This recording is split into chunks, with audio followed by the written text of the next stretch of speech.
तो cease fire पर बातचीत के बीच ईरान और अमेरिका का युद्ध फंस गया है। सीज फायर और शांति की बातों में ना तो बम से हमले रुके हैं और ना ही मिसाइलों का प्रहार। समंदर में अलग से सनसनी मची हुई है। डोनाल्ड ट्रंप मिलिट्री ऑर्डर पर ऑर्डर दे रहे हैं।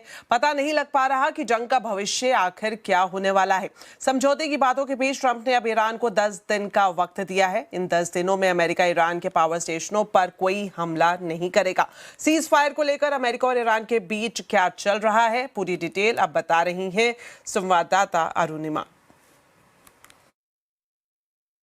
ईरान और अमेरिका इजराइल युद्ध में एक और नया पड़ाव, 10 दिन का सीज फायर, ऐसा डोनाल्ड ट्रंप जो अमेरिकी प्रेसिडेंट है वो घोषित कर रहे हैं। वो कह रहे हैं कि 10 दिनों तक ईरान के जो पावर इंफ्रास्ट्रक्चर है उन पर हमला नहीं किया जाएगा। डोनाल्ड ट्रंप ने कहा कि अभी तक की जो बातचीत हो रही है उसके हिसाब से ऐसा लग रहा है कि नेगोशिएशंस सही जा रही हैं, और क्योंकि नेगोशिएशंस को वो एक मौका देना चाहते हैं इसीलिए ऐसा कह रहे हैं कि 10 दिनों तक पावर इंफ्रास्ट्रक्चर पर हमला वो नहीं करेंगे।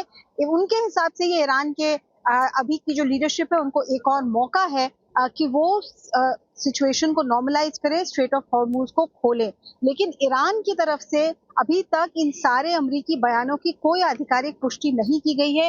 ईरानियन न्यूज एजेंसी तस्नीम के हिसाब से ईरान के जो रिजीम के जो हेड्स हैं उनके लिए ये सवाल ही नहीं उठता। वो ऐसा कह रहे हैं कि ये सवाल ही नहीं उठता कि 15 पॉइंट प्रोग्राम जो फॉर्मूला यूएस की तरफ से आया है उसको ईरान एक्सेप्ट करे। और आप देखिए दोनों तरफ से इस सीज फायर की घोषणा के बाद भी लगातार मिसाइल और ड्रोन्स के हमले बरकरार हैं।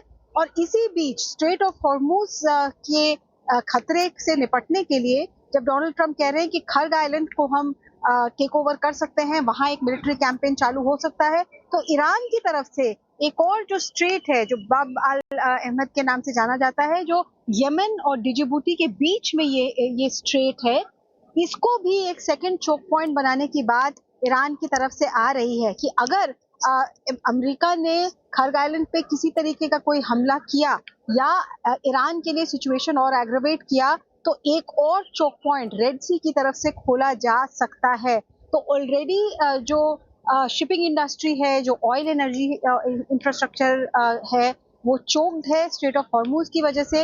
अब अगर ये ऑल्टरनेटिंग शिपिंग रूट जो सीधे आपको इंडियन ओशन की तरफ लेकर जाता है, अगर इसको भी चोक करने की कोशिश की, और क्योंकि यहाँ यमन जो है वो यमन और डिजिबूटी के बीच में है, तो हाउतीज की मदद से ईरान इसको भी चोक करने की बात कर रहा है। इससे दुनिया भर में तेल और एनर्जी को लेकर संकट के बादल और गहरा सकते हैं।